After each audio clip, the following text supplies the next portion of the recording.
I'll be single forever. I'm never getting my heart broken again. Tauruses, Three of Swords and the Moon. You're afraid of getting your heart broken. And then all these cards down here, Five of Wands, Knight of Wands, and Page of Wands, talking about being single, doing your own thing because of the past trauma. You ain't having that. You ain't putting up with that again. You're not going through that again. Page of Wands and Knight of Wands is very solo. And then Five of Wands would be because would just end up, you're afraid that it would end up causing problems. And the problems and the drama and fights are all tied to the Three of Swords. All right, that's pretty simple. So let's just pull some oracle cards and see what else we get for you guys. Anything else for Taurus? Taurus?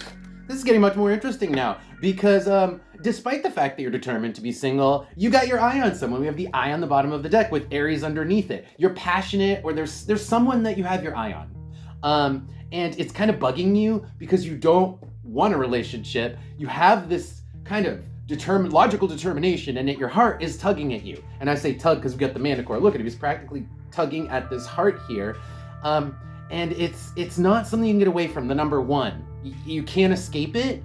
And it's sort of like suggesting a new relationship. The nut is something new, and the Uranus would be something breakthrough, something revolutionary. Could even be a non-conventional relationship, and that's part of the reason why you're not trying to acknowledge it. But I think it's more the fact that you're trying to get away from your past and like repeating past mistakes, and yet there's somebody that's tugging at your heartstrings. So let's see what we get for advice for you guys and see what you should do about it.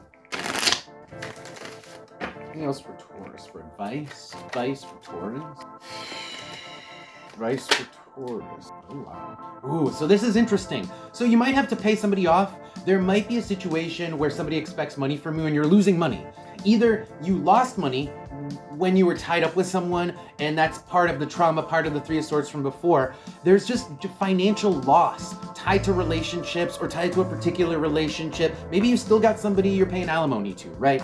But that is the Five of Pentacles and Queen of Swords. It's somebody who expects money, who bleeds you dry or has bled you dry. Then we got Six of Swords, Queen of Wands, and Ten of Cups. The advice here is to get through it, to bear through it, pay them off, get it over with, so that you get control of your life again, so that you can really pursue the situations and people who you love, the person who's been tugging at your heartstrings, Ten of Cups, so you can follow that trajectory. But it seems almost like there's finances and money tied to either the pain, so it's internal, or physically you're financially tied to this person externally, and that's all tied to the reason why you don't want another relationship or you don't want to pursue this relationship. But it's saying take back control of your life and pay whatever you need to do to get out of it, or pay whatever you need to do to get out of this responsibility where you have somebody, the Queen of Swords, who's just like watching you, waiting for you to pay them off or waiting for something. See what we get from the oracle cards. Taurus. Anything else for Taurus for Taurus? The advice here from the oracle cards is pretty straightforward. It's like, give love another chance. We've got Leo and Uranus. You've forgotten the fun side of a relationship, of having something like a partner. You've forgotten the fun side of it. You're only concentrating on the negative aspects of it. And then looking down here, there's fun to be had. We've got and mingling to be had, and play and flirting. That's what I'm getting with the Sun and Mercury here. But then the Moon here is the fear.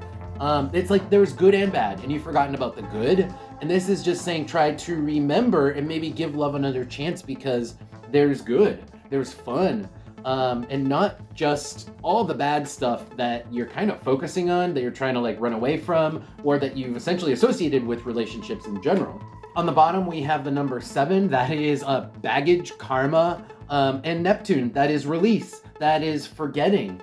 So we're talking about dropping baggage. We're talking about leaving old wounds and karma behind. All right, I think that's going to be your reading. Tauruses, thank you guys for being here. If this resonated for you, you want to see more of these videos, don't forget to follow the channel. I will see you guys next time.